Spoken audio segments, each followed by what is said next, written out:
Houston State University.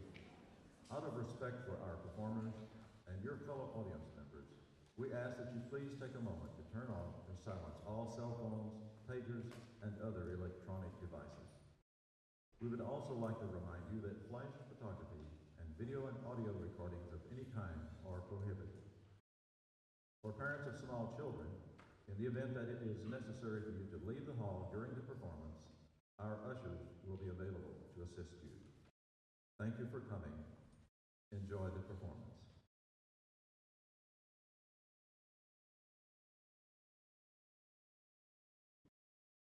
Good evening. Let me make sure this is working. Yes.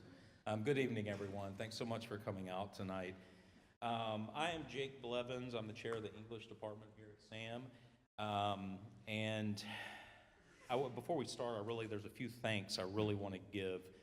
I really want to give a big thanks to Dr. Hoyt, our president, Dr. Agelsayer, our provost, for supporting this.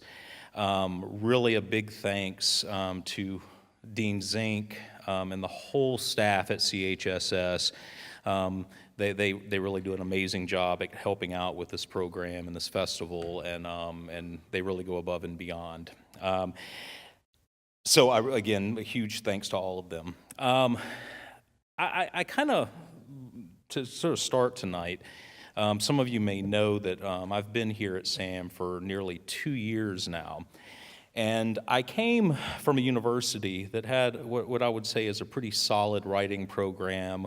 We had a very, very established reading series, and, bringing in good writers, having a program that was writing, I was pretty familiar with that.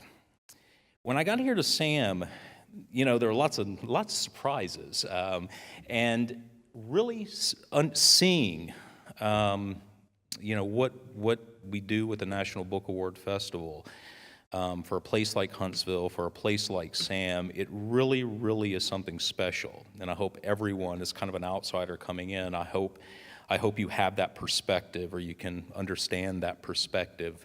What it does for the community, to get this kind of caliber of writer here on the stage in front of you all, you're not going to get it very often, and in not very many places.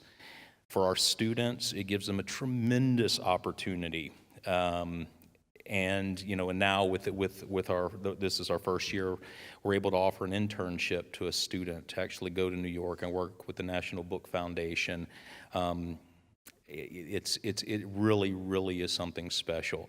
And this is my second year, and to be able to bring my daughter to both of these events is really special. She's covering her head right now. It's just really special, and so I really want you to enjoy the evening. I'm going to sort of introduce Amanda to come out, but I wanted to kind of leave her thanks separate from the rest. That Amanda puts her soul into this festival. She puts everything she has. She believes in it. She believes, as somebody who's from this area, she believes this is what we all need in Huntsville. It's what our students need. It's what our community needs. And like I said, she puts every bit of her soul and time into this. And you should give her a tremendous round of applause. Thanks. Enjoy the evening.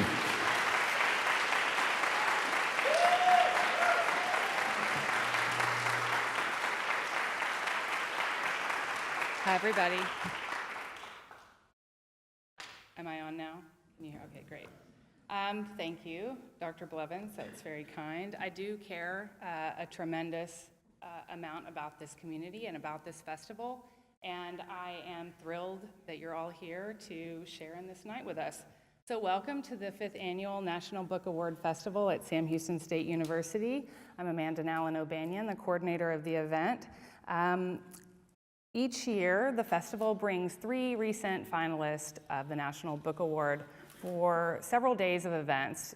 To Huntsville, to campus, we take the young adult finalist into the school system, into the public school system. The event is getting bigger every year, and we're very proud of that. This reading and discussion is the culmination of all of those literary events. I'm happy to say that this week, KUHF, the National Public Radio station out of the University of Houston, did a segment about Huntsville as the next literary destination. And, which is great, right? Yeah, that's great.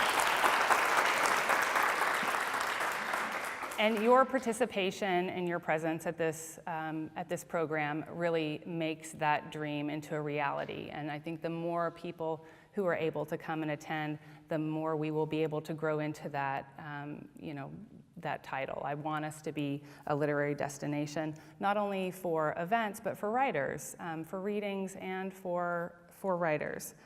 This is truly a special program. It's one of only 4 National Book Award on-campus programs in the country.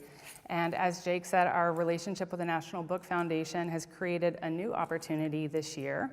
I'm very happy to say that the Sam Houston and the National Book Foundation are partnering to send a Sam student to New York City for the entire summer to intern at the National Book Foundation, and I'm happy to announce that that student is Haven Gomez. Haven, will you please stand?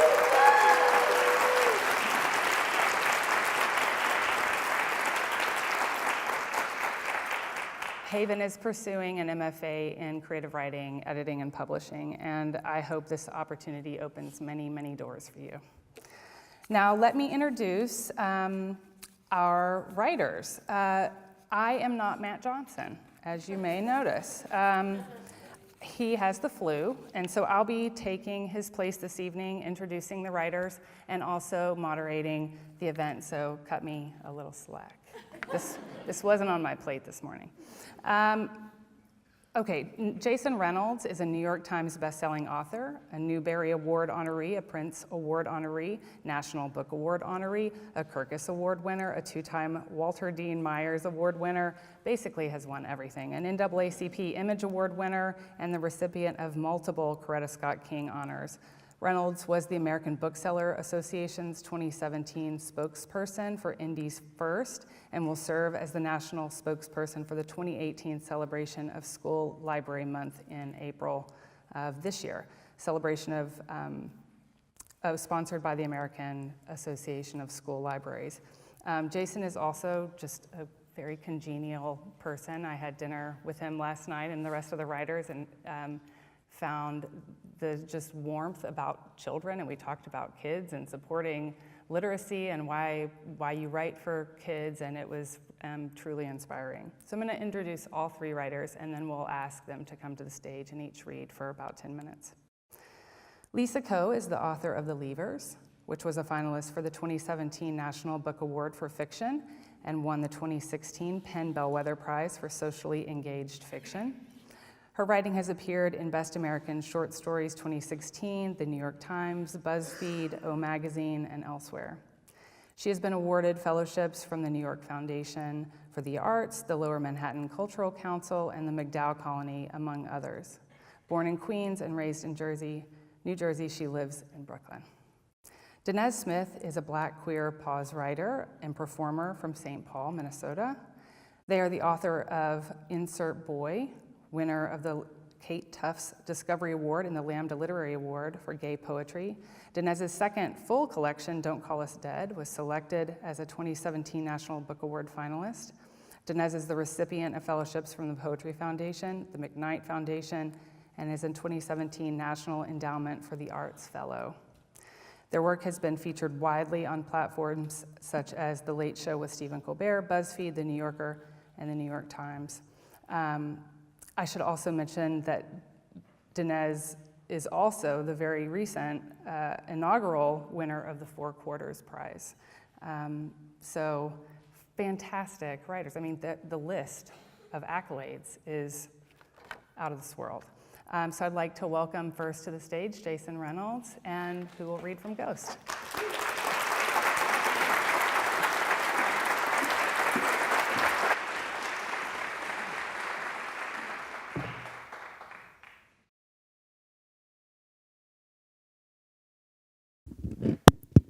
Which one am I using? Oh, I can hear me. What's happening, everybody? Y'all all right? I know people are used to readings being like this.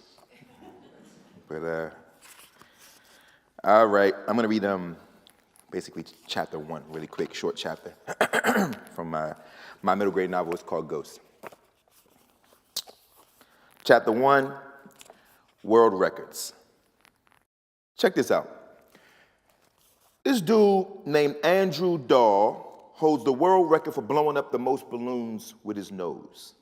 Yeah, that's true. Not sure how he found out that was some kind of special talent, and I can't even imagine how much snot be in those balloons, but hey, it's a thing, and Andrew is the best at it.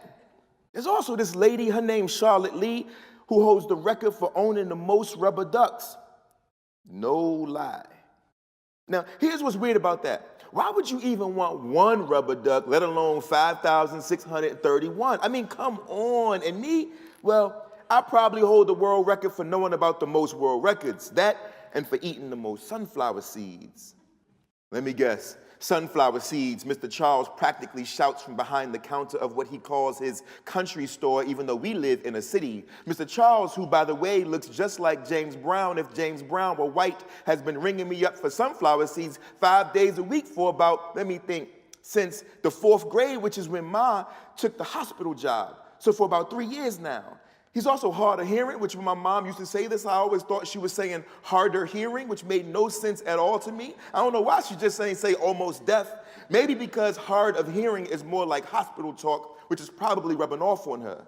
But yeah, Mr. Charles can barely hear a thing, which is why he always yelling at everybody and everybody's always yelling at him. His store is a straight-up scream fest, not to mention the extra sound effects from the loud TV he keeps behind the counter, cowboy movies on repeat. Mr. Charles is also the guy who gave me this book, The Guinness World Records, which is where I found out about Andrew Dahl and Charlotte Lee. He tells me I can set a record one day, a real record, be one of the world's greatest somethings. Maybe. But I know one thing. Mr. Charles has to hold the record for saying, let me guess, sunflower seeds, because he says that every single time I come in, which means I probably also hold the record for responding loudly the exact same way. Let me guess, $1, that's my comeback. Said it a gazillion times, then I slap a buck in the palm of his wrinkly hand and he puts the bag of seeds in mine. After that, I continue on my slow motion journey, pausing again only when I get to the bus stop. But this bus stop ain't just any bus stop. It's the one that's directly across the street from the gym. I just sit there with the other people waiting for the bus, except I'm not actually waiting for it. The bus gets you home fast, and I don't want that. I just go there to look at the people working out. See, the gym across the street has this big window, like the whole wall is a window. And they had those machines that make you feel like you walking up steps, and so everybody just be facing the bus stop looking all crazy, like they about to pass out. And trust me, there ain't nothing funnier than that. So I checked that out for a little while, like it's some kind of movie, the About to Pass Out show, starring stair-stepper person 1 through 10. I know this all probably sound kind of weird, but maybe even a bit creepy, but it's something to do when you bored. Best part about sitting there is tearing into my sunflower seeds like they theater popcorn. About the sunflower seeds. I used to just put a whole bunch of them in my mouth at the same time, suck all the salt off, then spit them out machine gun style. I could have probably set a world record in that too, but now I've matured. Now I take my time moving them around, positioning them for the perfect bite to pop open the shell, then carefully separating the seed from it with my tongue, then, and this is the hard part, keeping that little seed safe in the space between my teeth and my tongue, I spit the shells out, and finally, after all that, I chew the seed up. I'm like a master at it, even though honestly, sunflower seeds don't really taste like nothing. I'm not even sure they really worth all the hassle, but I like the process anyway. My dad used to eat sunflower seeds too. That's where I get it from. But he used to chew the whole thing up, the shell, the seeds, everything, just devour them like some kind of beast. When I was really young, I used to ask him if a sunflower was going to grow inside of him since he ate the seeds so much. He was always watching some kind of game like football or basketball, and he turned to me just for a second, just long enough to not miss a play, and say, "Sunflowers be all up in me, kid." Then he'd shake up the seeds in his palm like dice before throwing another bunch in his grill to chomp down on. But let me tell you, my dad was lying. Wasn't no sunflower seeds growing in him. Couldn't have been. I don't know a whole lot about sunflowers, but I know they pretty, and I know girls like them, and I know the word sunflower is made up of 2 good words, and that man ain't got 2 good words in him or anything that any girl would like, because girls don't like men who try to shoot them and their son, and that's the kind of man he was. It was 3 years ago when my dad lost it, when the liquor made him meaner than he'd ever been. Every other night, he would become a different person, like he'd morph into someone crazy. But this one night, my mother decided to finally fight back. This one night, everything went worse. I had my head sandwiched between the mattress and the pillow, something I got used to doing whenever they were going at it. When my mom crashed into my bedroom, "We gotta go," she said, yanking the covers off my bed. And when I didn't move fast enough, she yelled, "Come on." Next thing I knew, she was dragging me down the hallway, my feet tripping over themselves, and that's when I looked back and I saw him, my dad, staggering from the bedroom, his lips bloody, a pistol in his hand. "Don't make me do this, Terry," he angry begged, but me and my mom kept rolling, the sound of a gun cocking, the sound of a door unlocking. As soon as she swung the door open, my dad fired a shot. He was shooting at us. My dad was actually shooting at us, his wife, and his boy. I didn't look to see what he hit, mainly because I was scared it was going to be me or Ma. The sound was big and sharp enough to make me feel like my brain was going to pop in my head, even to make my heart hiccup. But the craziest thing was, I felt like the shot, the loudest sound I ever heard, made my legs move even faster. I don't know if that's possible, but that's definitely what it seemed like. My mom and I kept running down the staircase and into the street, breaking into the darkness with death chasing behind us. We ran and we ran and we ran until finally we came up on Mr. Charles's store, which luckily for us stays open 24/7. Mr. Charles took one look at me and my mom, out of breath, crying, barefoot in pajamas, and hid us in the storage room while he called the cops. We stayed there all night. I haven't seen my dad since. Ma said the cops said that when they got to the house, he was sitting outside on the steps, shirtless, with the pistol beside him, guzzling beer, eating sunflower seeds, waiting, like he wanted to get caught, like it was no big deal. They gave him 10 years in prison. And to be honest, I don't know if I'm happy about that or not. Sometimes I wish he would have gotten forever in jail. Other times I wish he was home on the couch, watching the game, shaking seeds in his hand. Either way, one thing's for sure. That was the night I learned how to run. So when I was done sitting at the bus stop in front of the gym and came across all those kids on the track at the park practicing, I had to go see what was going on, because running ain't nothing I ever had to practice. It's just something I knew how to do.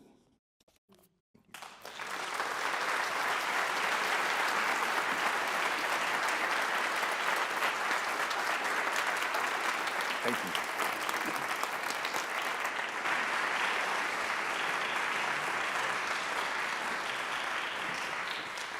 Hi, everybody. It's great to be here. Is my mic working? Yes. We're good. Okay. I'm going to read 2 short sections, one from the very beginning of the Leavers and a little bit from the middle. So here's the beginning. The day before Demingo saw his mother for the last time, she surprised him at school. A navy blue hat sat low on her forehead, scarf around her neck like a big brown snake. "What are you waiting for, kid? It's cold out." He stood in the doorway of PS 33 as she zipped his coat so hard the collar pinched. "Did you get off work early?" It was 4:30, already dark, but she didn't usually leave the nail salon until 6. They spoke, as always, in Fujianese. "Short shift. Michael said you had to stay late to get help on an assignment." Her eyes narrowed behind her glasses, and he couldn't tell if she bought it or not. "Teachers didn't call your mom when you got detention, only gave a form you had to return with a signature, which he always forged." Michael, who never got detention, had left after 8th period, and Deming wanted to get back home with him, in front of the television, where, in the safety of a laugh track, he didn't have to worry about letting anyone down. Deming and his mother walked up Jerome Avenue. In the back of a concrete courtyard, 3 older boys were smoking, coats unzipped, wearing neither backpacks nor hats, sweet smoke and slow laughter warming the thin February air. "I don't want you to be like that," she said. "I don't want you to be like me. I didn't even finish 8th grade." What a sweet idea, not finishing 8th grade. He could barely finish 5th. His teachers said it was an issue of focus, of not applying himself. Yet when he had tripped Travis Bopa in math class, Deming had been as shocked as Travis was. He kept his arm against his mother's, loved the scratchy sound of their jackets rubbing together. She wasn't one of those TV moms, always hugging their kids or watching them with bemused smiles, but insisted on holding his hand when they crossed a busy street. Inside her gloves, her hands were red and scraped, the skin angry and peeling, and every night before she went to sleep, she rubbed a thick lotion onto her fingers and winced. Once, he asked if it made them hurt less. She said only for a little while, and he wished there was a special lotion that could make new skin grow, a pair of superpower gloves. Short and blocky, she wore loose jeans. Never had he seen her in a dress, and her voice was so loud that when she called his name, dogs would bark and other kids jerked around. When she saw his last report card, he thought her shouting would set off the car alarms 4 stories below. But her laughter was as loud as her shouting, and there was no better, more gratifying sound than when she slapped her knees and cackled at something silly. She laughed at things that weren't meant to be funny, like TV dramas and the swollen orchestral soundtracks that accompanied them. Or better yet, at things Deming said, like when he nailed the way their neighbor Tommy always went, "Not bad, not bad, not bad," when they passed him in the stairwell, an automatic response to a "hello, how are you" that hadn't yet been issued. When he had lived in Minjiang with his grandfather, Deming's mother had explored New York by herself. There was a restlessness to her, an inability to be still or settled. She jiggled her legs, bounced her knees, cracked her knuckles, twirled her thumbs. She hated being cooped up in the apartment on a sunny day, paced the rooms from wall to wall to wall, a cigarette dangling from her mouth. "Who wants to go for a walk?" she would say. Her boyfriend Leon would tell her to relax, sit down. "Sit down? We've been sitting all day." Deming would want to stay on the couch with Michael, but he couldn't say no to her and they'd go out. No family but each other. He would have her to himself, an ambling walk in the park or along the river, making up stories about who lived in the apartments they saw from the outside. A family named Smith, 5 kids, father dead, mother addicted to bagels. He speculated the day they went to the Upper East Side. "To bagels?" she said. "What flavor bagel?" "Everything bagels," he said, which made her giggle harder until they were both bent over in Madison Avenue, laughing so hard no sounds were coming out, and his stomach hurt, but he couldn't stop laughing, old white people giving them stink eye for stopping in the middle of the sidewalk. Deming and his mother loved everything bagels, the sheer balls of it, the New York audacity that a bagel proclaimed to be everything, even if it was only topped with sesame seeds and poppy seeds and salt. A bus lumbered past, spraying slush. The walk sign flashed on. "You know what I did today?" his mother said. One lady, she had a callus the size of your nose on her heel. I had to scrape all that dead skin off. It took forever, and her tip was shit. You'll never do that if you're careful. Did you think that when I was growing up, a small girl your age, I thought, hey, one day I'm gonna come all the way to New York so I could pick Gao Gao out of a stranger's toe? That was not my plan. Always be prepared, she liked to say. Never rely on anyone else to give you things you could get yourself. She despised laziness, softness, people who were weak. She had few friends, but was true to the ones she had. She could hold a fierce grudge, would walk an extra 3 blocks to another grocery store because 2 years ago, a cashier at the one around the corner had smirked at her lousy English. It was lousy, Deming agreed. And I'll read a little bit from one of the middle parts of the book that's narrated from Polly, the mother's point of view. So in this part, she's telling her son, Deming, about her life, and she's speaking as I, and she's addressing him as you. I always told you not to be like me. I quit school in grade 8. Stupid. I'd ask a boy who was an even worse student than I was, but whose parents were cadre members, to give me a cigarette. Girls don't smoke, I heard him say, and that was a dare I couldn't resist. The inhale made my lungs burn, but I held it in and forced down the coughs and exhaled so smooth and neat, letting the smoke exit my lips in a perfect curl. Teacher Wu paddled me, but not the boy.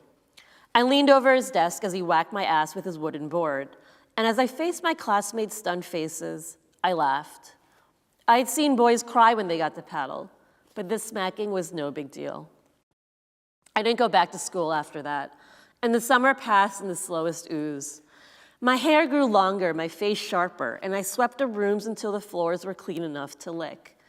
The whole village was sleepy that summer, a still pond on a humid day.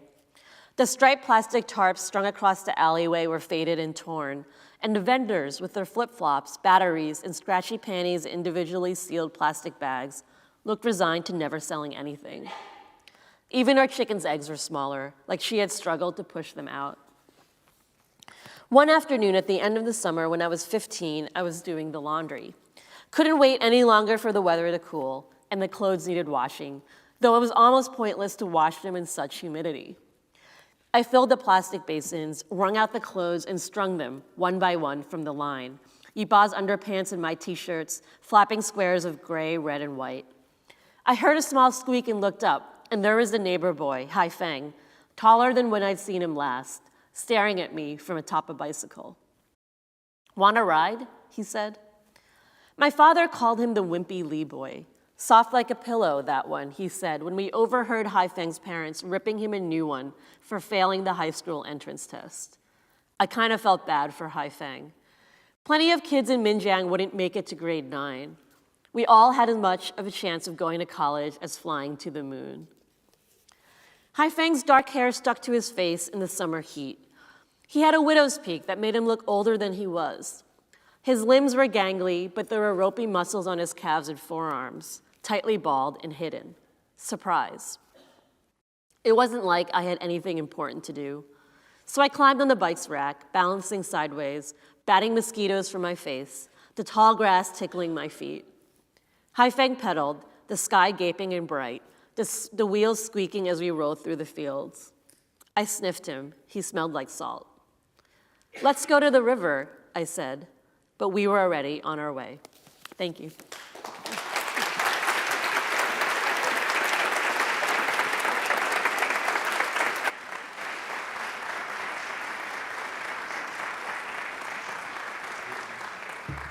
Hello, how y'all doing?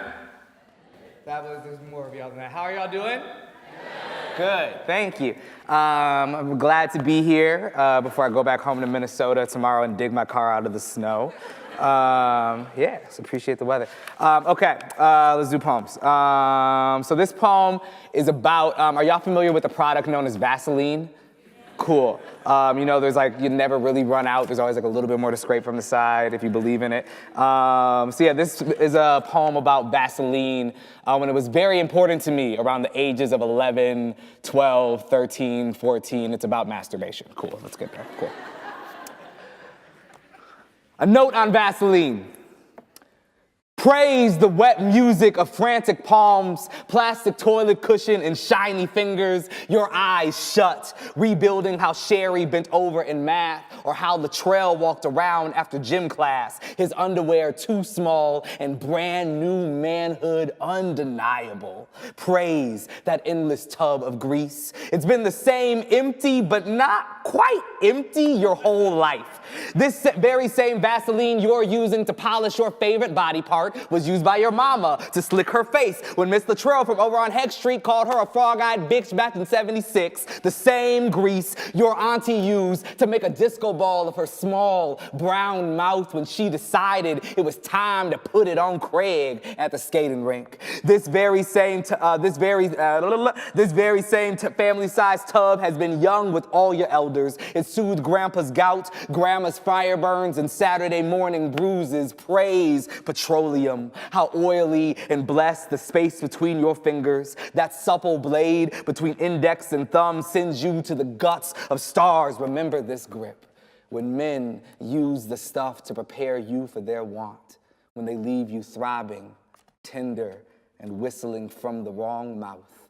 All your bones replaced by yolks. You will never have enough spit, and this is how men will want you always. Slug, slime, slick of a man, a twitching tunnel of left palms. Cool.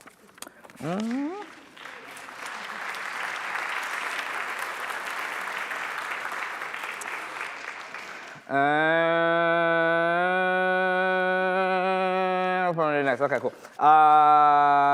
Okay, so the book starts with like this really long poem that I can't read the whole thing of, or so take up the whole event. But it tries to imagine an afterlife that is exclusive to black men who have been murdered by the police, by vigilantes, by the many and myriad of ways that America sort of makes sport and tradition out of the murder and pain of black people. So it's trying to offer them a little peace somewhere. So I'm gonna read a couple sections from this. It's called Summer Somewhere.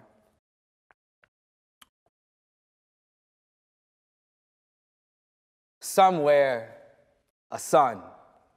Below, boys brown as rye play the dozens and ball. Jump in the air and stay there. Boys become new moons, gum dark on all sides, beg bruised blue water to fly, at least tide, at least spit back a father or two. I won't get started. History is what it is. It knows what it did. Bad dog, bad blood, bad day to be a boy, color of a July well spent. But here, not earth, not heaven. Boys can't recall their white shirts turned ruby gowns. Here, there's no language for officer or law, no color to call white. If snow fell, it'd fall black. Please, don't call us dead, call us alive someplace better.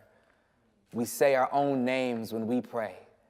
We go out for sweets and come back. This is how we are born. Come morning after we cipher, feast, hoop, we dig a new one from the ground, take him out his tree box, shake the worms from his braids. And sometimes they'll sing a trap got him, what a first breath.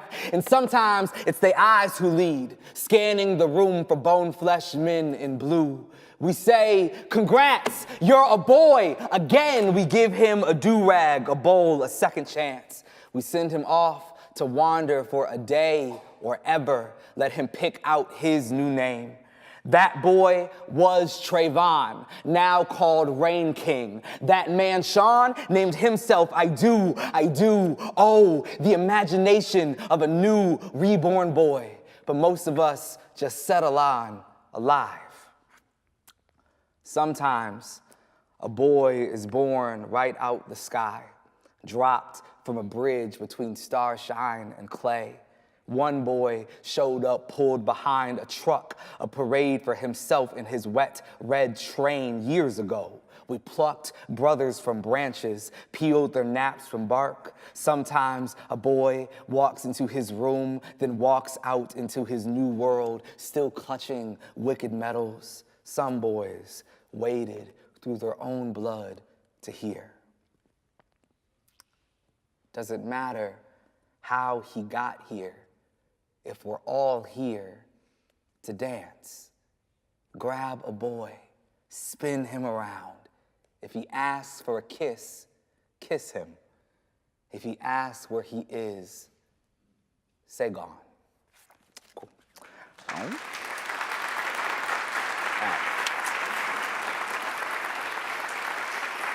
Cool. All right, so this is my last poem, and I think we're hopping straight into the discussion after this joint. Word, so cool. So I'll just go take a seat on that lovely-looking leather chair. All right. Let's make a movie called Dinosaurs in the Hood. Jurassic Park meets Friday meets The Pursuit of Happiness. There should be a scene in which a little black boy is on the bus playing with a toy dinosaur, then looks out the window and sees a T-Rex. Because there has to be a T-Rex. Duh! It's a dinosaur movie. What did you think was gonna happen? Oh my God. Don't let Tarantino direct this. In his version, the boy plays with a gun. The metaphor being black boys toy with their own lives, the spitting image to his father, the foreshadow to his end. Skip that. The kid is playing with the plastic triceratops or brontosaurus, and this is his proof of magic or God or Santa or some weird freaky lizard Jesus Saint Nick thing. I don't know. I want a scene where a cop car gets pooped on by a pterodactyl. I want a scene where a corner store turns into a battleground, but please don't let the Wayans brothers in this movie. I don't want any racist stuff about Asian people or overused pan-Latino stereotypes. This is a movie about a neighborhood of royal folks, the children of slaves and immigrants and addicts and exiles saving their town from real-ass dinosaurs. I don't want some cheesy yet progressive, sexy Vietnamese hot dude hero with a funny yet strong black girl buddy cop film. This is not a vehicle for Will Smith and Sofia Vergara. I want grandmas, real-ass grandmas on the front porch taking out raptors with the guns they hid in the walls and under mattresses. I want Cecily Tyson to make a speech, maybe two. I want some of those little spitty, screamy dinosaur things to go I want Viola Davis to save the town in the last scene with a black fist afro pick through the last dinosaur's long, scaled neck. And this can't be a black movie. No, this movie can't be dismissed because of its cast or its audience. This movie can't be a metaphor for black people in extinction. This movie can't be about race. This movie can't cause black people pain or be about black pain. This movie can't be about a long history of having a long history with hurt. This movie can't be about race. Nobody can say nigga in this movie who can't say it to my face in public. No chicken jokes in this movie. No bullet holes in the heroes. And nobody kills the black boy. And nobody kills the black boy. And nobody kills the black boy for once. Nobody kills that black boy besides. The only reason I want to make this is for the first scene anyway. That little black boy on the bus with his toy dinosaur, his eyes wide and endless, his dreams possible and pulsing and right there. Thank you.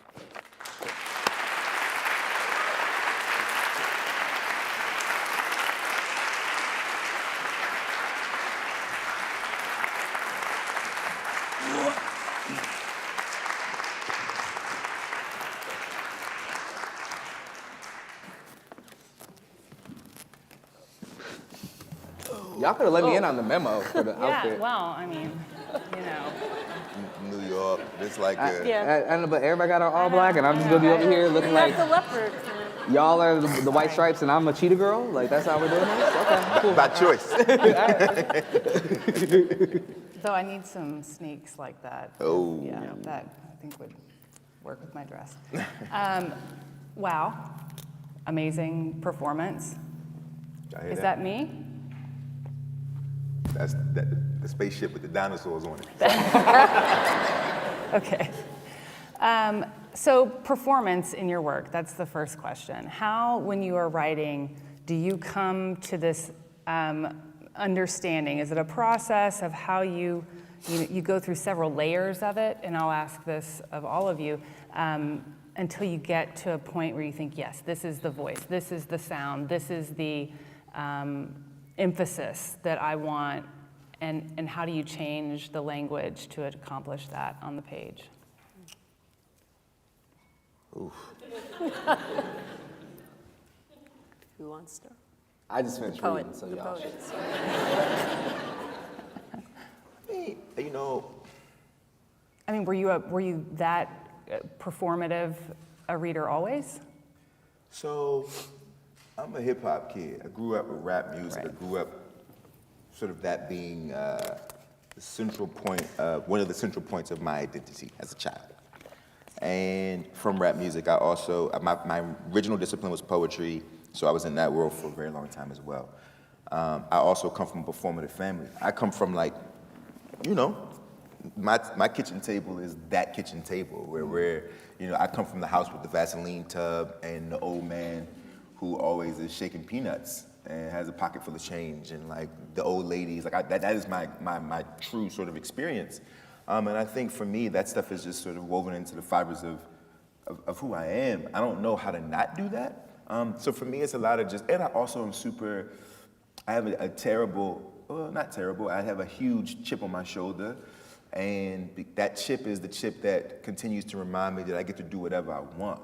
And I've always been the kind of kid who's like, I'm gonna do what I wanna do. Like, I'm gonna do me. You could be mad, but I'm gonna do me. And some of what doing me is in literature is trusting my gut.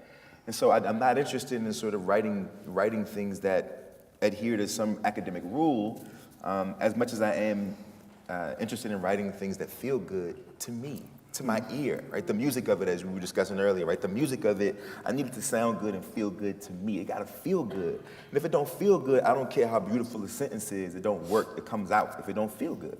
I don't know no other way. I don't have the education to sort of dictate any other way, right? My intuition leads this march. My education brings up the rear, and it's way rear for me. Lisa? Yeah, I mean, I've never been a poet or a performer, but I deeply admire poets and performers. And I think a lot of like rhythm and feel of sentences and like the kind of mouthfeel of words. There's certain words that I'm really attracted to. And sometimes I'll even think of a line in terms of just like the rhythm and the pacing of how it sounds in my head, even before I know what the words are. So yeah, I guess it's something I'm always kind of like somewhat conscious of, and I read everything out loud that I write, and I always read it aloud to myself as I edit, and that really kind of determines what ends up on the page. Right, well, in the beginning of your story, when Polly says, you know, what are you waiting for, kid? There's like something about the just music of the, you know, calling him kid, there's like an abruptness that determines voice immediately and makes her an authority. And she's so comfortable, and I mean, I hear her in the very beginning of that story with that line of dialogue. I think, and she's consistent in that way throughout the book. So, yeah, I think that's a great example of your own voice coming, or Polly's voice coming through there.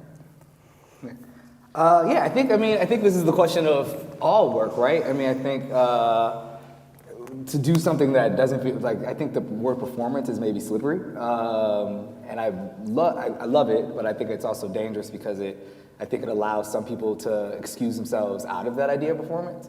Tell me right? more. And not thinking about like, you know, Yeah. getting in front of an audience and doing that, but I think we're all trying to write something that feels like an actual human wrote it. Unless your project is to like write in the voice of a robot, which is hella cool, and I want to read it. But we're all trying to get closer to having something that comes real, and I think that is a performance of humanity and humanness that we're all trying to get closer to.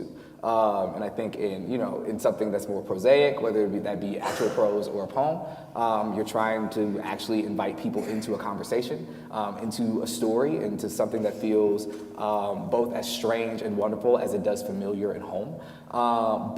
And then in poetry, right, where maybe you do sometimes go off the rails into other realms of lyric, you are trying to craft some type of sound that makes people feel a thing, that whelms a thing in somebody's heart just through the sounds, whether they're in their head or whether they're reading it out loud to themselves or to somebody else. You're curating emotion when we talk about words. You're curating experience, and so and that is a performance in and of itself. And really thinking about we're speaking to people, right? We're just writing it down before we do it.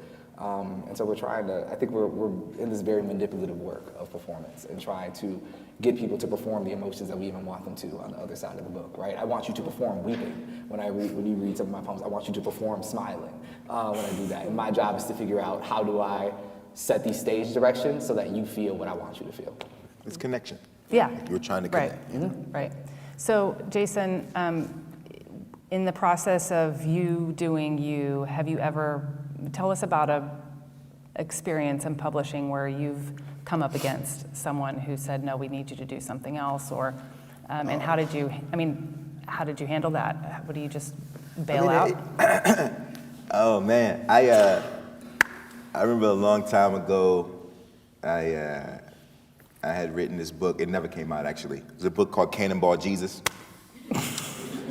And it was basically like Gary Larson. Like, I did this whole like Far Side rip when I was writing, sort of like, yo, me and my friends, you know, I'm 22, you know, we're all like being irresponsible in our apartment. We're like, yo, you know, really be cool if we wrote about Jesus in high school, just bugging out, right? And so we wrote this whole, like, it was crazy. So we wrote this like entire, this like spoof book, this really, it was this strange book, and like my homeboy's father was a pastor, so I was like, yo, we gotta make sure we cross our T's, dot our I's, and so he was always on call, and we take it into our agent, and our agent is like, look, no one's gonna touch it with a 10-foot pole.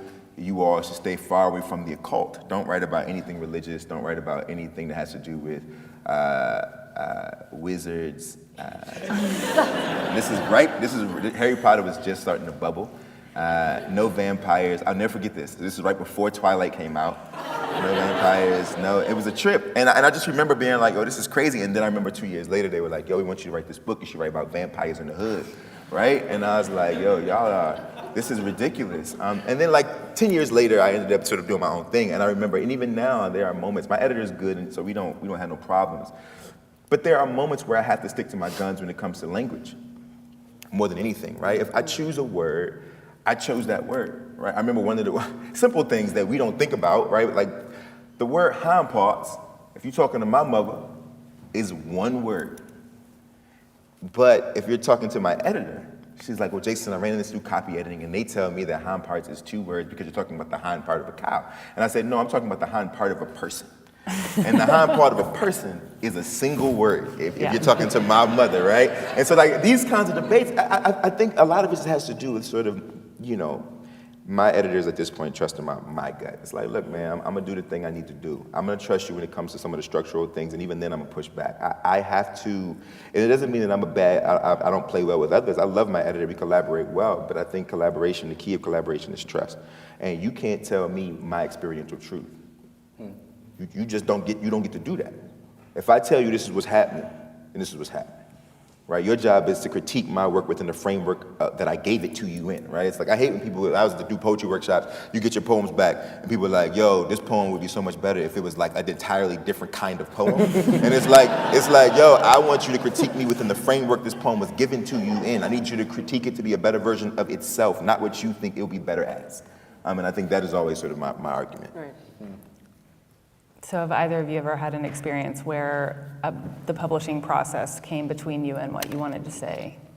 I mean, I think something similar to what Jason was saying with the copy editing. I think, like for me, it's very important not to italicize words that aren't English in the text because I feel it aesthetically detracts from the word. It makes for a kind of disruptive reading experience, and it's also not necessarily the way people talk. I mean, people who do speak multiple languages, like, you know, there's Chinglish and there's Taglish and there's Spanglish, and we talk in a way that we kind of mix these things up in all like one language, right? So I remember that was something where I had phrases in Chinese in my book, and the copy editor was italicizing them, and I had to kind of push back and explain kind of the political reasons why I didn't want that, and you know, I mean, it was fine in the end, but there are definitely cases like that I'm like, this is really important to me, and people might not understand why, like, you know, a style guide might say one thing, but not really understand the context of why it does.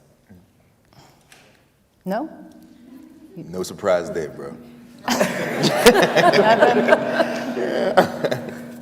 Well, so you were writing this book, tell me the name, Cannonball Jesus? Oh, Cannonball Jesus. Yeah. When you were 22?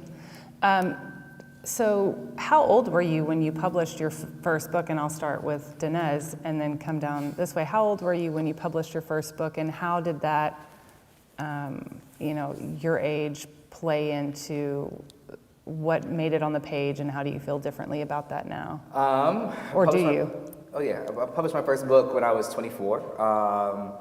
I think the problem I have with it is that, so I came up and learned a lot of what I know about poetry in a performance world, which is very different than sort of the literary side of things, and it's been nice to see, well, one, I just want to say that there's been a lot of bridging of that, I think in the last like 5-6 years, of poetry and of a current generation that sort of isn't as interested in those two different worlds, and it's really taking the best of both of them. But in the publishing world, right, you can sort of have a first book whenever. Your career starts when your career starts. In the performance world, you need merchandise because you're doing performances and you want people to buy something. And so my first book, I started touring in college.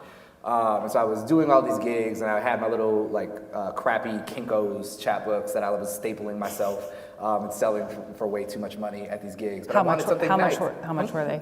Huh? I want to know how much your Oh, chapbooks 10 to were. 15 bucks, depends on how much I liked you.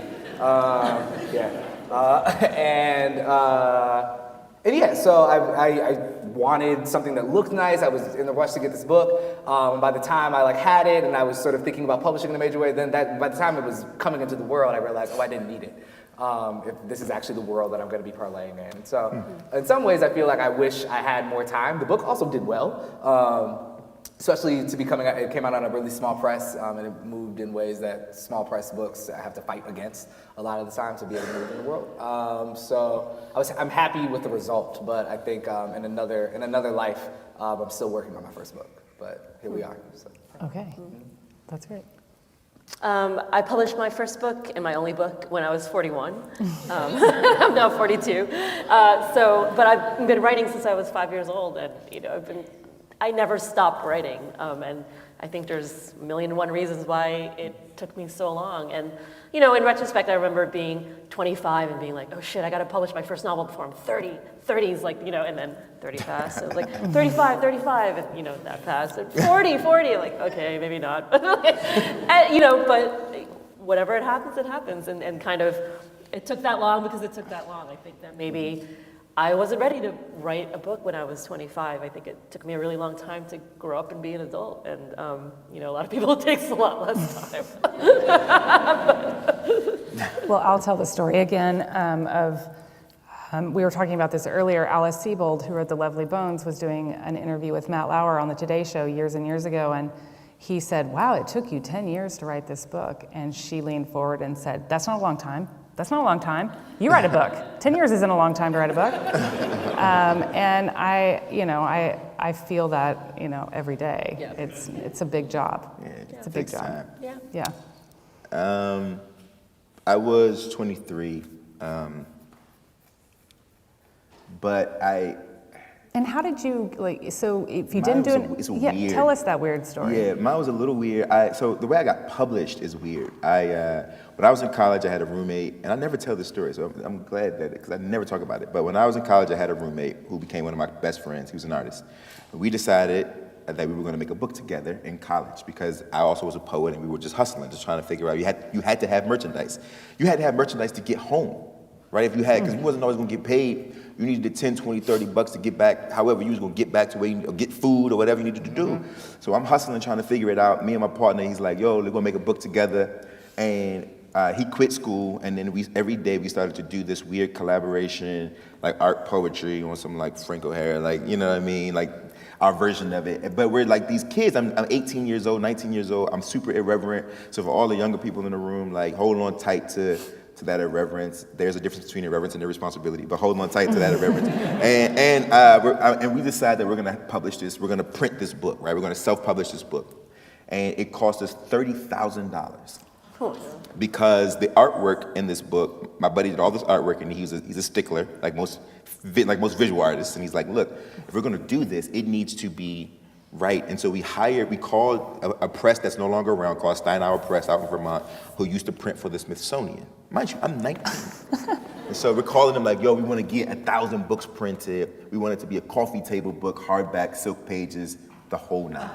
And they were like, all right, we're going to do it for 30 grand. Now, you all remember that back then, if you were 18, you could just get a high-yield credit card, a high-limit credit card, right? It was back then, this is before the recession.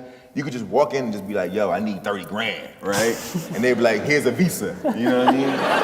Right? Get out there and go ruin your life, kid, right? So we get credit cards, and we max out our credit cards. We print 1,000 books. The math on that is if you're gonna make your money back, if you're gonna make a profit, you gotta sell them for 50 bucks a pop. Of course, nobody's buying a $50 book. We moved to New York with 500 boxes of these books. And because the internet wasn't the internet as it is now, all we knew was rap music. And so we hustled this book like a demo tape, running into every single Poets and Writers, Bomb Magazine, everywhere, running around saying, yo, just give us a write-up, you'll love it, giving the books away. And nobody bit, of course, because you gotta get an agent. We were like, I don't know how to get an agent. How do you get, I remember walking into Simon & Schuster, into the CBS building, like, yo, I need to get upstairs to Simon & Schuster. And the dude being like, what? Like, I gotta go upstairs right quick, bro. I gotta drop this off upstairs to Simon & Schuster. And eventually, long story less long, what eventually happens is a buddy of mine who was an actor at the time, he was like, yo, I got one, he bought one of the books because he had the money. And he gave it to his agent as a gift. And she gave it to her friend. And this friend calls us at 8 o'clock in the morning and is like, yo, I don't even know what it is. I don't know what this is. And she says, but anybody willing to invest this much money in themselves, I at least want to take a meeting with. And we went to a meeting. She used to represent Aaron Magruder and some other people. And we went to this meeting, and 6 months later, I had my first deal. I was 23.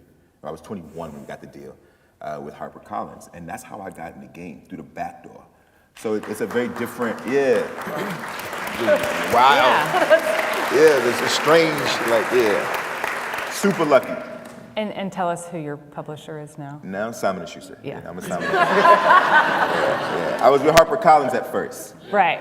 But my editor left and I got So up when out you of walk in the building, are they just like... So now when I walk in the building, they don't do that, but it's a little different. They don't do And how many books are there total?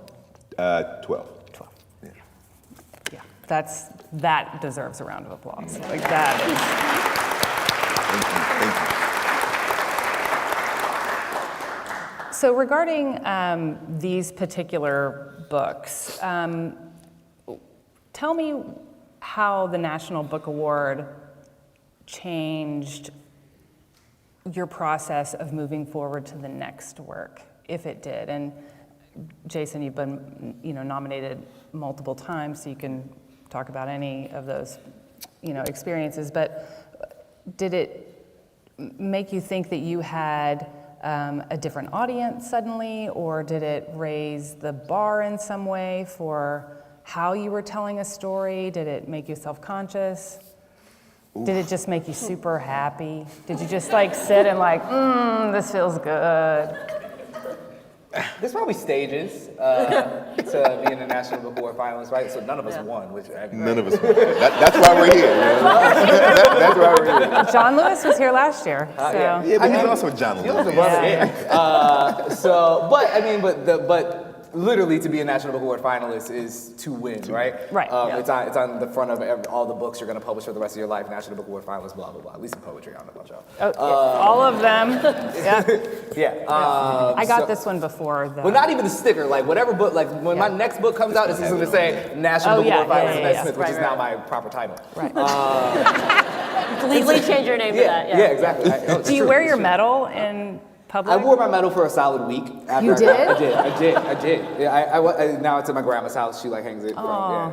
So when you go to the medal ceremony, they award over. It's like the Olympics. Yeah. And it is. you get medaled. I was the one who forgot to wear the medal to You the did? You had to actual award ceremony, which was really funny because they had a Louise Gluck medal that they keep on hand because she had left her medal there after not winning 15 years ago. And never retrieved it. They always keep it there for the one person who they said the night before, some loser always forgets their medal. And that was me. And I knew going in the Uber on the way that I was like, oh. And fortunately, one of the very nice assistants at the National Book Award was like, here's the Louise Here's Gluck Louise Gluck's medal. If you look at the pictures, my medal has a totally different sash, and it also says Louise Gluck. I love it. Anyway, sorry. Oh, sorry. I was like, what? I was talking. No, but there's stages, right? So at first, you make the long, or long list. Was your first nomination in the age of the long list? Because that's still Yes. a relatively new thing. Okay. So you make the long list, and you're just literally happy just to be nominated, and you're shocked, and you make the short list, and you feel like a fraud, and then you feel like a fraud at first, and then you're like, okay, maybe I'll actually win this thing, and then you lose. That's exactly how it is. And then you lose. And it's fun, you know. I think for writers, you know, I think that question of audience is an interesting one because I feel like, at least for me, I feel I have my very specific audience that will never change, or it's a very specific audience from project to project, and everybody else is extra. And I'm glad that the National Book Award has given me more extra, you know, and that is great. But just because there's a larger group of people looking at my work doesn't mean that I'm speaking to all those people that are now paying attention. Right. But I think the hard part, it's both a boost of confidence and like a shackle around your neck. I'm black, I can't say that. It's both a boost of confidence and, well, it's a hindrance as well. Because while there is some aspect of, wow, you know, I am now a writer whose work has been deemed worthy. There's also the pressure to do it again. Yeah. And I'm experiencing that right now, right? Like, I'm so super frustrated with this book that it's about to come out. Other people say it's good. I think it's crap. Sometimes I think it's good, but my main question is, well, what happens when I'm not a National Book Award finalist again or on the long list? Or what happens when, you know, is this now the downfall of my career? This extreme pressure to do it again. And now you have that set of eyes. That set of eyes is actually the most pressure. The do it again eyes, I hate, and I want to pluck them out of their heads. Do it again. Terrence Hayes, man. He's always. Terrence Hayes is always on that list. Always on that list. And so there's the Terrence Hayes effect, right? And I know many of poets who have been on it once and now have been frustrated that their last 3 joints haven't made it to that regard. And so I think it's easy to forget that like once something of this magnitude happens, it's hard to remember that you wrote when nobody was looking at it. Yeah. You know, that you wrote when you were not guaranteed a single reader, that something inside you said, I must get this out.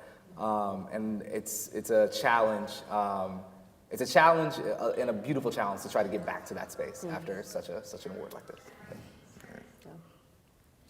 So it's always one. It's got to be you. I see you. It's always one. Look at you, covering your face. Shame. Always one. I wasn't raised right. How was it? I mean, I know what I felt. I think I felt like my mother always raised us, and I don't know if this is healthy or not, but she always said, accept rejection and reject acceptance. That was my mom's whole thing. Her whole thing was there. I like that. Yeah, because it was like, yo, you need to make sure that you can always sort of manage your ego. The National Book Award is it's difficult to manage your ego when you're nominated for a National Book Award, especially if you write, and I'm gonna jump out on a limb and say, especially if you are a poet or if you write for young people. And the reason why I say that is because I think that our categories are oftentimes seen as a little less esteemed. I think that they're a little disregarded in American, in sort of the American literary lexicon.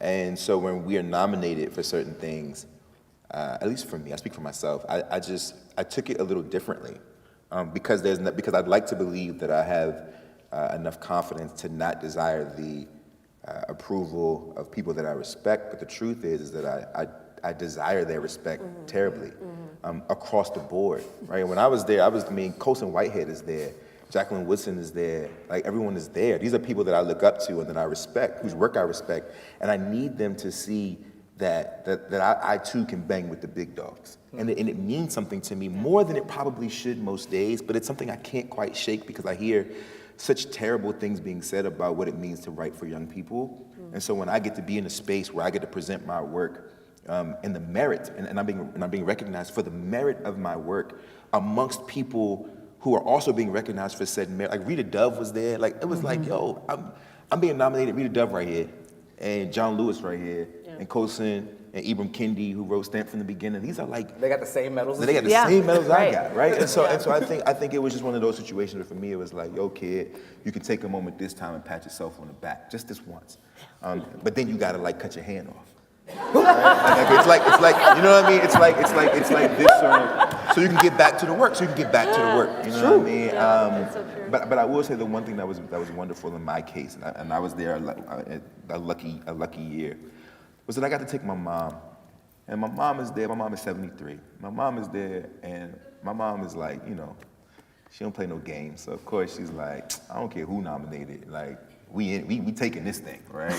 Even though John Lewis is nominated, right? And she's like, I respect the congressman, but not tonight. Right?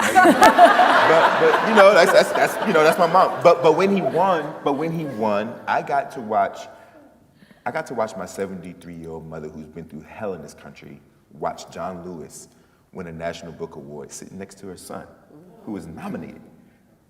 I don't care what happens. At the end of the day, I don't never got to go back. I hope I do, but if I don't, I'm never going to forget that moment. And it made me feel so big and so small at the same time. Yeah, I've never seen a room with so many people crying at all God. at the same time. It was intense. Yeah. Wow. Well, so what's the deal with young people's literature sort of often discounted as less than? Oh, it's easy. People don't like young people. It only got discounted once it got categorized. So to me, that says something to me, right? Like when Catcher in the Rye came out, when To Kill a Mockingbird came out, when Lord of the Flies came out, when The Color Purple was being taught in the 8th grade, so it was only after the categorization where people were like, this is less than. Wasn't nobody talking that when, like, they teach Melville in middle school. Moby Dick is taught in middle school. Of Mice and Men is taught in middle school. And ain't nobody got nothing to say. I don't think a lot of people are reading Moby Dick in middle school. There may be a sign. Yeah, it's a sign, right? But I don't think a lot of people are reading it. Moby Dick is by far probably the book that most people have lied about reading in America. Right? I fully own up to Yeah, nobody has read Moby Dick. No. No one's I read watched the book. Free Willy. I listened to it. Yeah. Close. You know, It's But, like, 18 hours of audio. I listened to it. You know, That's the only way I we got can through do my away with it. PhD. Honestly, but I mean, The Great Gatsby. I read that when I was in like the 9th grade. I was supposed to read it when I was in the 9th grade. And so I didn't read it. But I think it's the category. Yeah. I think it's the category, and I think that it says a lot about the way that we value or undervalue or misvalue young people. If we think that the mere moniker of children suddenly means less than, then maybe perhaps what we mean is that children are less than and we have to do a little work. Yeah. Well, we're going to have to do something about that. Yeah. This is a question I'm going to steal from the 5 Under 35, and you made me think of it. What book do you want to read before you die, and but think you probably won't? Oh, I know the answer. And to this one. what? Wait, like a book, like an imaginary book? No, like a real book that you're like, I'm gonna get to whatever at some point. Okay. And then what book do you just like never plan to read? Like Anna Karenina? Oh, real no, book. Okay. Forget it. Like I'm never gonna read. Right, I'm supposed to aspiration. I know, to read like, a book I about wanna it. read Well, Okay. I think I carried around, because I was fake reading so much through school, I felt like I needed to, I couldn't read very well when I was, through middle school, and it took me, sorry, my parents are here, like Danielle Steele made me a fluent reader because I wanted to know what was on the next page. But I felt like I should be reading, the things that I had a lot of guilt and shame about not reading the things that my peers were reading. So I'm wondering if there's something that you're like, I may read this, but probably not, and then I'm never gonna read, whatever. Oh, man. I mean, really, most of the classics. I think I'm never going to read Middlemarch. I'm Right. never going to finish. I'm never going to finish. I'm never that gonna book. read Middlemarch. Never. Yeah, I'm never It's not reading going to happen. Life is short. Yeah. And Middlemarch is long. And yeah. Well, and the reason I bring this up is because I think a lot of people who are not writers look at writers and think, you've read everything. No, we pretend to read. We don't even know how to use I don't commas. Like, we have editors. Like, That is true. It's true. That's Nobody knows what to do with a semicolon. I think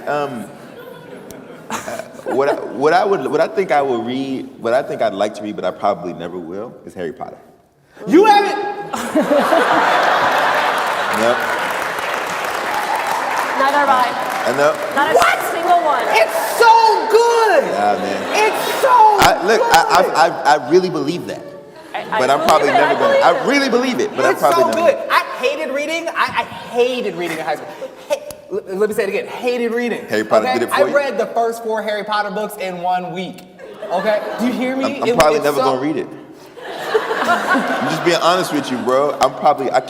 Every year I'm like, this is your year for Harry Potter. And by the end of the year, I'm like, I don't even think that. no. Read No, the I'm not first gonna one. read It it. will take you all of like 5 hours, like on a long flight. The next time you go from the East Coast to LA, promise me you'll read Harry Potter. This weekend, we're all gonna be in LA. Y'all gonna be in LA. This weekend, I implore you to pick up a copy of Harry Potter and read it on that long flight. Get the coffee when the cart comes down, stay up. All right, you know what? I might take you up on it. Or you Please. could just sit next to him and read it. I might to take it him. up on you just No, because when you. I get to, Just when I 'cause see it's you in LA, I'm gonna ask. But the thing is, Harry Potter is so woven into pop culture, bro. You can ask me, I'm just gonna lie. I'm just gonna be like, oh yeah, I'm a Slytherin, whatever. I'm a Slytherin, whatever. I watched the movie with the flying Patronus. I don't know. You act like muggles and it's ugly. Oh, So I was at the Harry Potter convention because I was invited as a diversity guest. Right? And so I was there and they were like, yo, what's your Patronus? I was like, I thought these was kids. We talking about alcohol in here? And they were like, no, not Patronus. I swear to God, I was like, this is inappropriate. I was like, Citron, right? Like, it's crazy. I'm so stressed. What's your book? What you never gonna read? What am I never gonna read? Yeah. But that you'd like to read, but How many- oh, but okay. you know you're just never gonna get to it. To Kill a Mockingbird. What? Wait, so you read Harry Potter? Yeah, all 7. It's one of those I things. want you to read it so you can critique it. I think it'd be interesting critique at this point. Okay. Yeah. Yeah. More It so could than be a the really One. interesting critique. There's a lot of interesting critiques already, and I don't feel like I need to add mine. I don't know, man.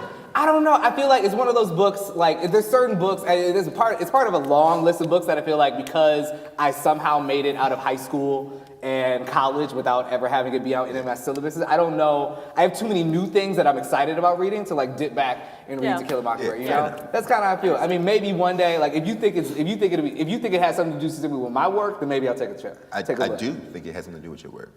In certain ways, the racial aspect of it, the culture. And even though there has been a lot of work around it, I think, Can I watch the movie? yeah, sort of. You know what I mean? But I still think there's something about Boo Radley, there's something about Atticus Finch, there's something, even though we talk about white saviors all the time and all of that, but I don't know. There's something about that's interesting. But And then the history I around saw The Blind Side with Sandra Bullock. So is that the same thing? Like you said, white savior. Like I love seeing Sandra Bullock save that little black boy's life. She gets him to the NFL. That's an inspiring story. That the Mockingbird is alive. But we're also talking about so silly. We're also talking about like black men being falsely accused, black men being sort of like the black body. But see, then I just want to read Brutal Imagination by Cornelius Eady. All right. Don't read it then. Fine. If y'all promise No, to I- read Harry Potter, I'll read To Kill a Mockingbird. One book for one book. We brokered a deal. There will be a quiz. Does he have to read all 7 books or just one? Just one. Yeah. Just read the first one. Short one. And damn near if you don't get that second one off of the shelf, I promise it's good. We'll see. You let me know. I'll wait. So now for a serious question. Yeah. All right. We need diverse books, and the Me Too movement have, made a difference in some parts of publishing.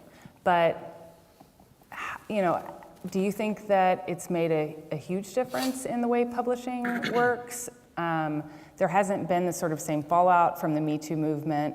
I mean, there's been fallout, but not the same as in the film industry.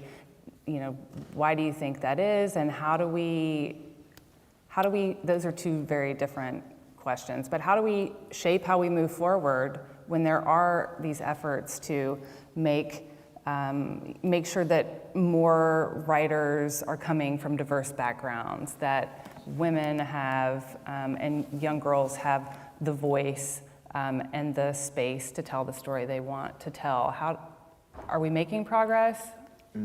I would say so, because it feels like if you're not part of that mission right now, you're not selling books, right? I mean, Right. that's the current move of the industry. I think when we talk about publishing, I think we're doing a Decent job. I think we're doing a good job on the level of the book, of the prize, of making sure that all like the lists are diverse in both of those senses. But I think what we actually need is like more diversity within the publishing industry itself, the people behind the books, right? And that's one of the things we need diverse books is trying to put interns into children's book, in publishing. Yeah, I mean, nothing changes until the actual power structure changes. Right. It's like diversify versus decolonize. Like you have to make the changes at the top in order for everything to happen. Yeah. So do a bunch of people just have to die, or? Well, some people have to die, and then have to make some smarter choices, like the internships, right? Like I know, like I just got a call. If everybody who's interning is white from a rich family in an Ivy League school, and those are the people that are going to matriculate into those like upper level positions, then what are we doing? So that's kind of where I think that happens. I think for me, what I've been trying to do from like the ground level is let kids know that they could be more than just writers. Because I think that's the other thing is that people don't know from a young age that they could be book cover designers, and they could be book reviewers, and they could be agents and editors, they could be marketers and promoters and publicists. They could be the people who, if you got a little brown kid in your class who loves books and get all his friends or get all her friends to read books, tell them about what it means to be a book publicist. Right? Like we could start this now. I think we also have to remember that this is going to be a long haul. It's a slow move. Like change, it just takes time sometimes, right? And so I think we are in a good space. I think we are, the needle is moving, but it's going to be a slow build. I think 10 years from now we'll look back and we'll see sort of like, wow, there was some serious, I mean, look at the list. If you look at the children's list right now, 6 of 10. Yeah. Right, at this week. Right, like I saw it's pretty incredible. Like I mean, like it's happening. It's just happening slowly. But I think we also have to start telling kids career day got to be a little more diverse. Yeah, it can't just be. Right, like all of those things. It's a ground up thing too. I think. That's great. So I think we have just a few more minutes, but I'd like to know what song you dance to in the dark. In the dark? Yeah, like Oh boy. where There's kids in here. You when talking it's gonna get like free enough that you don't need the light. You gotta turn the lights off. It's just gonna like your most authentic dancing self. Ooh. Oh. At the moment, I'm probably listening to like in the dark that I can just get loose to. I'm probably listening to Migos Stir Fry at the moment. I don't know if y'all know that song, but that's a jam. That thing cuts me loose. I don't know what it is. That's exactly what I'm asking. Sonically, it does something to me. Yep, cut you loose. No dancing in the dark. No dancing. Or just, like dancing alone. The lights are on, but you're by yourself. Right. I recently danced in the dark to a 10-minute Aphex Twin song that I rediscovered from the late 90s. Wow. That's awesome. That is awesome. Aphex Twin. Danez was in like middle school. One guy Yeah. who used to just make music with like a bunch of machines in his basement. Oh, tight. Yeah. He was like a better Moby. Oh, I love Moby. Never read it. Never read it. Okay, dance in the dark. Well, there was like a weird video that made its way around Twitter that made me a new Fleetwood Mac fan. So maybe the song "Dreams" by Fleetwood Mac. I'm feeling kind of witchy to that lately. That's a good one. And if not that, then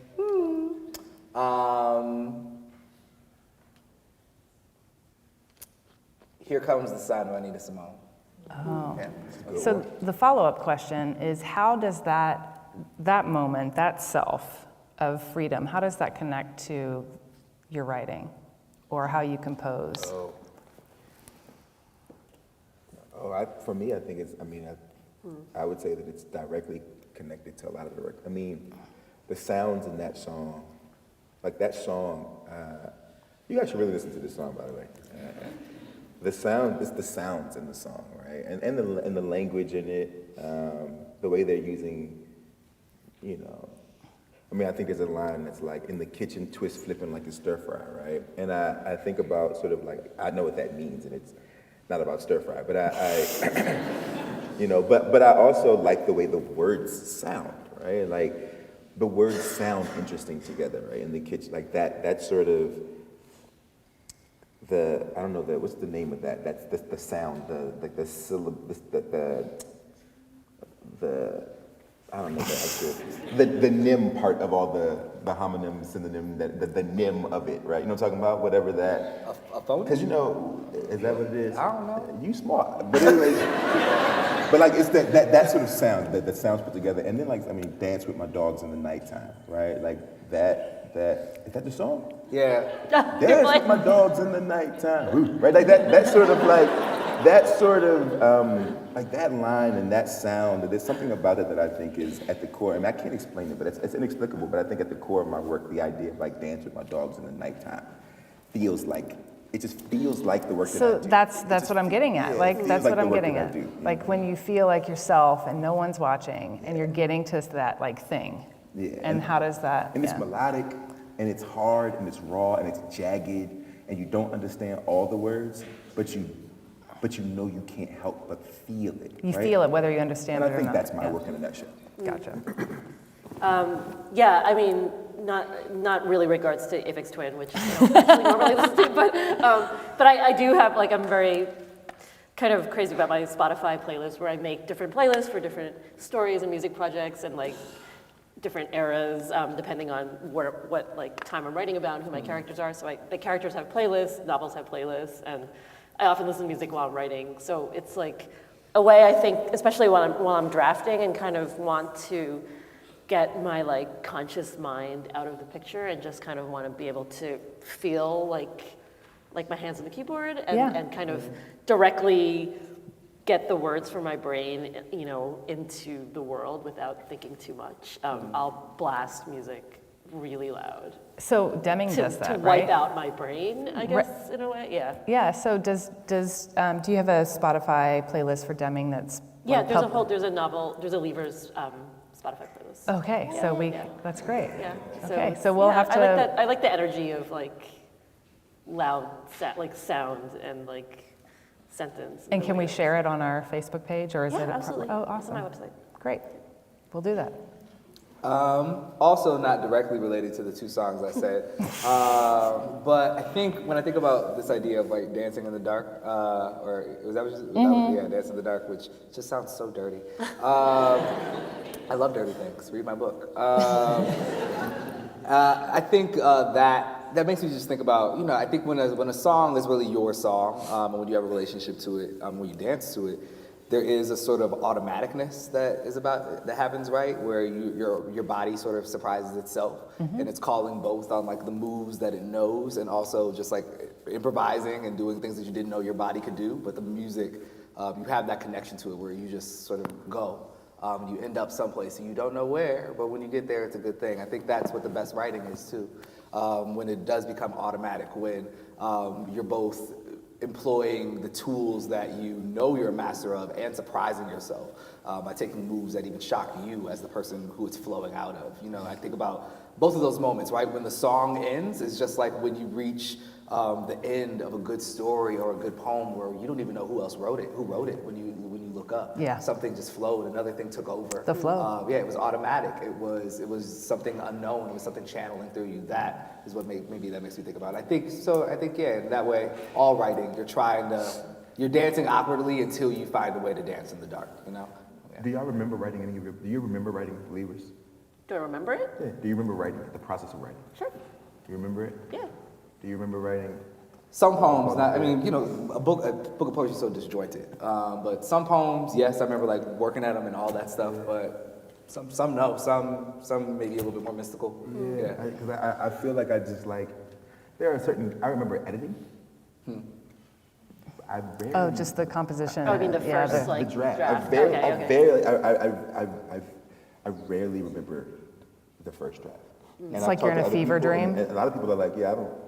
And I read this thing once because I'm one of those people who were like, there's like I was telling you about Robert Frost. Like, I wanted to read this thing one time, and it said like that for most writers, whatever's happening in the brain, that oftentimes it's almost like there's like, it's almost like a psychosis, and the body has to protect Oh, you, yeah. and so it just, Yeah, it yeah. wipes, so it wipes it. It's like, it's an interesting thing. Interesting. Yeah, it's like this weird. So sort it's of- like childbirth where you forget the pain, so I don't you know if have it's another like child. So it's like don't know you if I forget can the say pain it's of like- like writing a book, For so all you these actually mothers out write there, another it is one. not like childbirth. I would say they're equally painful. I will not say that. Equally painful. Well, thank you all for coming to Huntsville. I hope that the next time you dance in the dark that you will think of us and of your time here. And now that I've put that idea in your mind, it's going to be hard to think of anything else. So we're so fortunate that you've taken the time to be here with us and enrich the community. And I just want to give you a round of applause. And then we're going to ask the director of our MFA to come to the stage briefly. But thank you.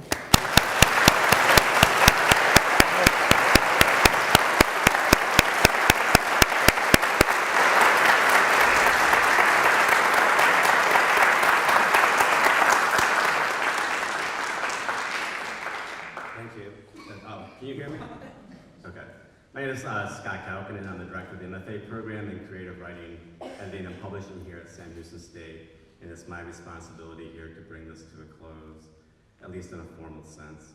But before I do, once again, a few thank yous to Dr. Amanda Nolan O'Banion, who has been the driving force behind this event for the past 5 years now, and without whose tireless dedication.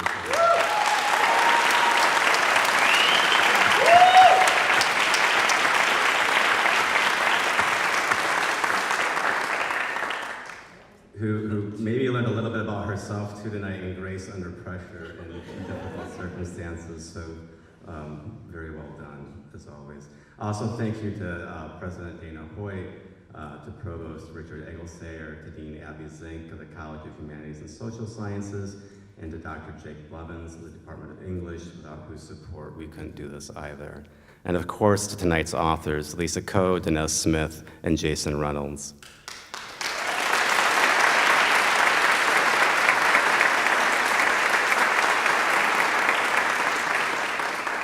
Evenings like this one, hopefully, like the books around which they are constructed, are not simply closed off, put away, set on a shelf to gather dust. The best books stick around. They stay in our minds. They infiltrate our conscience. We carry them with us into the world and into our communities. The best books engage us through their characters, through their images, through their language, and they require of us an engagement with those around us, not as abstract ideas, but as flesh and bone realities. The best books are not escapes from this world, and neither are they mere intellectual exercises, but they are a vital interaction with this world. So please don't take what you've heard tonight, what you've read in these books, and set it on a shelf to gather dust. Let it linger, let it carry you, let it inspire you to action. There are books for sale in the lobby, and our authors will be sticking around to sign copies. If you're one of those people who doesn't just want to read, but wants to write, who wants one day to sit up here on stages like this talking about books with fellow authors, check out our MFA program in creative writing, editing, and publishing. Find me or one of my colleagues, Nick Lance, Chingy Chen, or Olivia Clare in the lobby, and talk with us. We're always willing to do that. If you happen to have a copy of Harry Potter or To Kill a Mockingbird that you would like to loan to Jason or to Danez, respectively, just slide it across the table, and we will all appreciate that. Thank you very much. Once again, thank you for coming, and join us again next year. Good night.